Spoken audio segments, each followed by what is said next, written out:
The sharp crack of the gavel rang through the courtroom like a thunderclap. "Order!" Judge William Hart bellowed, his silver hair gleaming under the fluorescent lights, his steely gaze sweeping the room like a predator.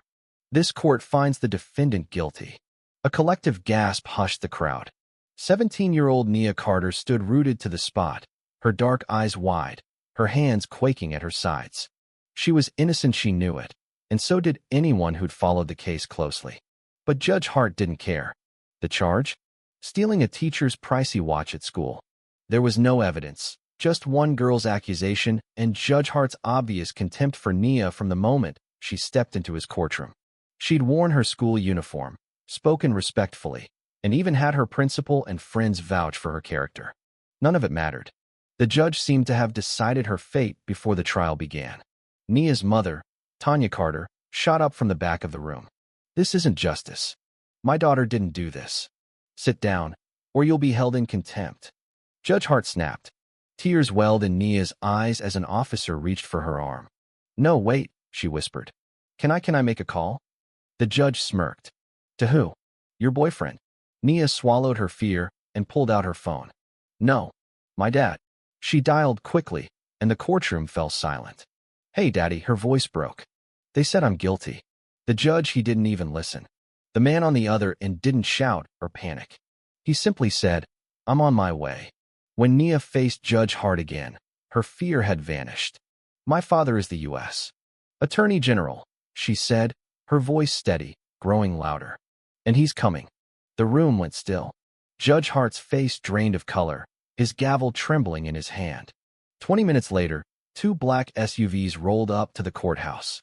Secret Service agents stepped out first, followed by a tall, imposing man in a Navy suit.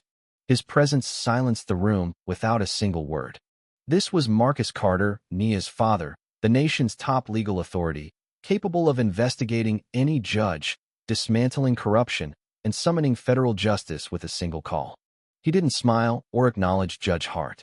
He walked straight to Nia, hugged her, and turned to the courtroom. "I want the entire court record from today," he said sharply. "All testimony, all surveillance footage from the school. Everything. Now." Judge Hart stammered. "Mr. Carter, I assure you, we followed proper." "You don't get to speak right now," Marcus cut in, his voice calm but heavy with authority. "You made a ruling based on one witness, no physical evidence. And I have reason to believe this isn't the first time you've unfairly targeted black children." Reporters outside were already buzzing, cameras flashing, phones recording. Judge Hart's face was plastered across screens in minutes. Marcus turned to the officer who tried to cuff Nia. "Take your hands off my daughter. Now." The officer stepped back. Nia stood tall beside her father, the courtroom that had once made her feel small now powerless.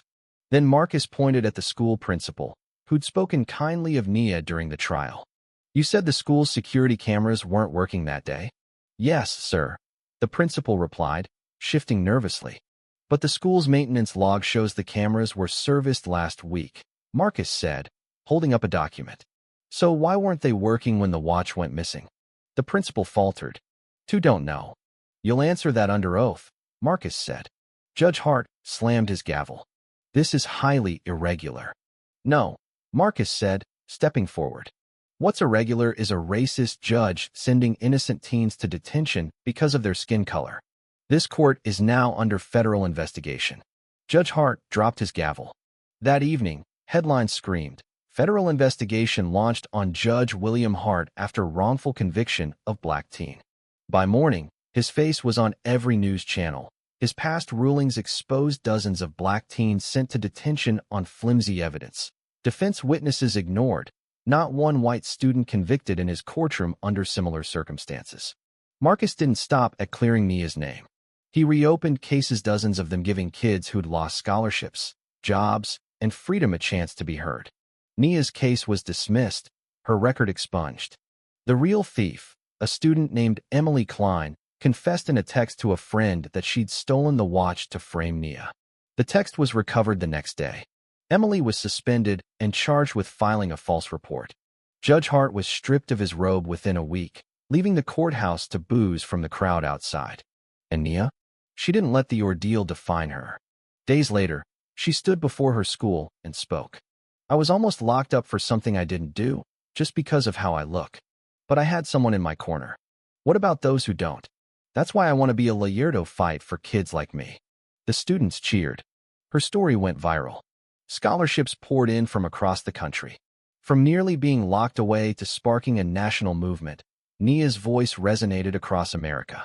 The girl who once stood in fear now stood for justice.